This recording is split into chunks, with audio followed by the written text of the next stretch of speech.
कल SHO साहब आए, निजामुद्दीन के SHO साहब आए, 2 जने थे गाड़ी के अंदर। उन्होंने मेरे को बुलाकर पूछा कि इमाम साहब कहाँ हैं। मैंने जी इमाम साहब तो नमाज के टाइम आते हैं। तो फिर वो बोले, मैंने बताइए क्या काम है। फिर वो बोले कि तुम्हारा नाम क्या है। मैंने जी मेरा नाम सलीम है। वो बोले कितने साल हो गए। मैंने 40 साल हो गए मेरे को यहाँ पर खिदमत करते हुए। कह रहे, फिर वो बोलते ये मस्जिद कितने पुरानी होगी। मैंने ये मुगलियों टाइम की मस्जिद है, हमारे बाप दादाओं की पैदाइश भी नहीं करती है मस्जिद है। मुझे तो 40 साल हो गए देखते हुए, मैं तो यहाँ खिदमत करता हूँ। फिर उसके बाद में उन्होंने बोला ये मस्जिद टूटेगी, मैंने ये मस्जिद तोड़ेंगे। मैंने जी कहाँ से टूटेगी, कौन सा मेरा। तो उन्होंने बोला पूरी टूटेगी। तो कह के वो चले गए।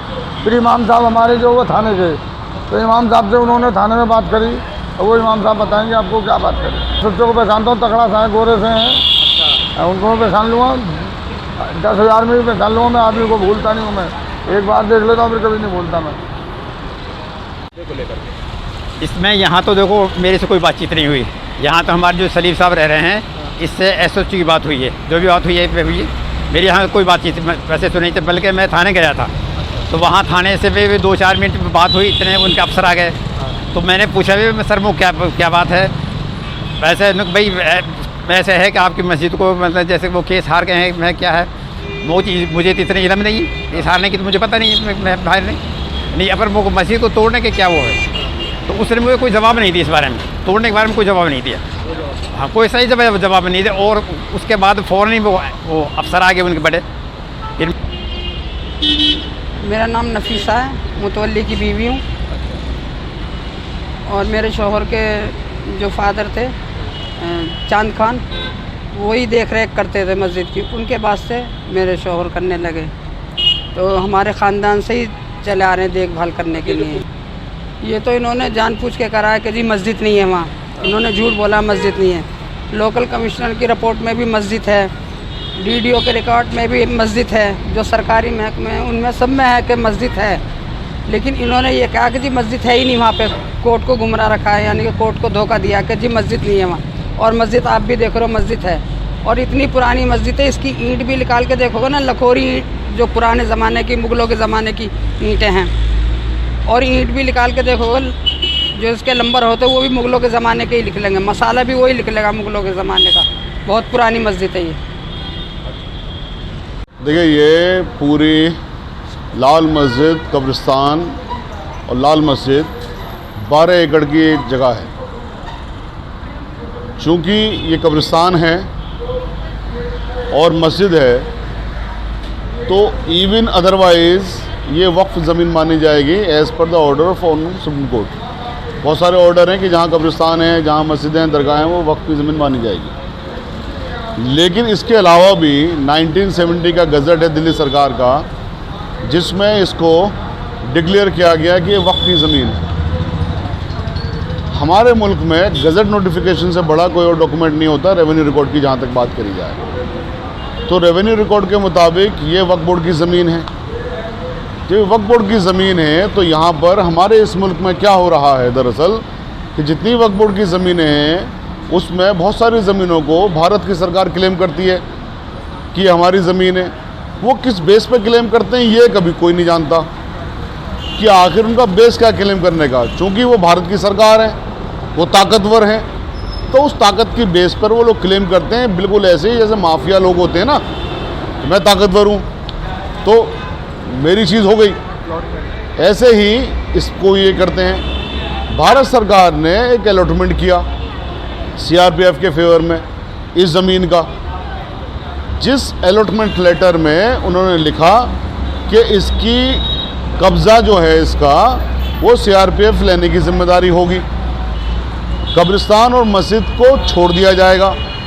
तो इसमें जो 2 क्लोज थे, जो क्लोज नंबर 1 था कि इसकी कब्ज़ा लेने की जिम्मेदारी CRPF की होगी, बिल्कुल ही ये रिमाइंड करता है मोहल्ले के माफियाओं को या शहरों के माफियाओं को कि एक आदमी आया, एक माफिया को ज़मीन दी, भैया कब्ज़ा तू ले लेना उसका।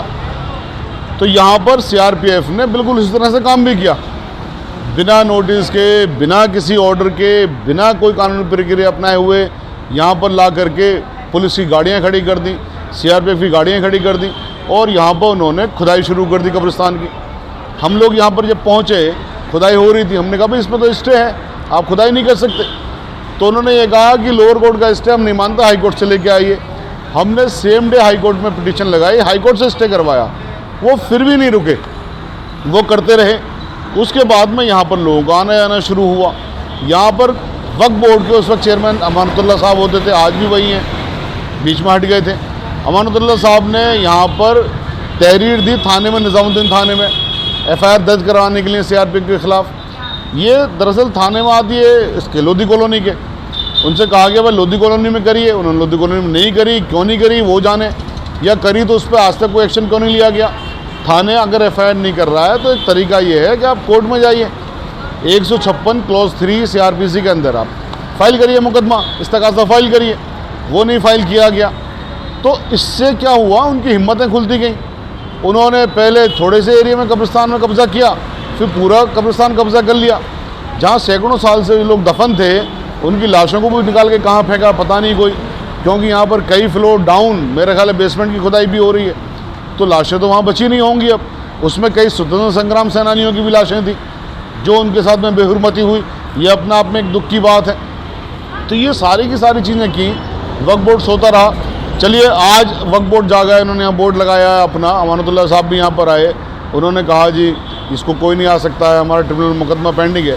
हमें उम्मीद ये है कि इंशाल्लाह वो अच्छा काम करेंगे। अब केस हारने का तो मतलब इसलिए नहीं होता है कि ट्रिब्यूनल में मुकदमा वक्फ बोर्ड ने अभी डाला है, कुछ वक्त पहले अमानतुल्लाह साहब ने कहा कि हमने मुकदमा ट्रिब्यूनल में डाला हुआ है, तो ये कहना कि मुकदमा हार गए हैं गलत बात है। इसमें ऑलरेडी एक मुकदमा चल रहा था, जो हबीबुर रहमान साहब के एक साहब होते थे, हबीबुर रहमान साहब, उन्होंने मुकदमा फाइल किया हुआ था।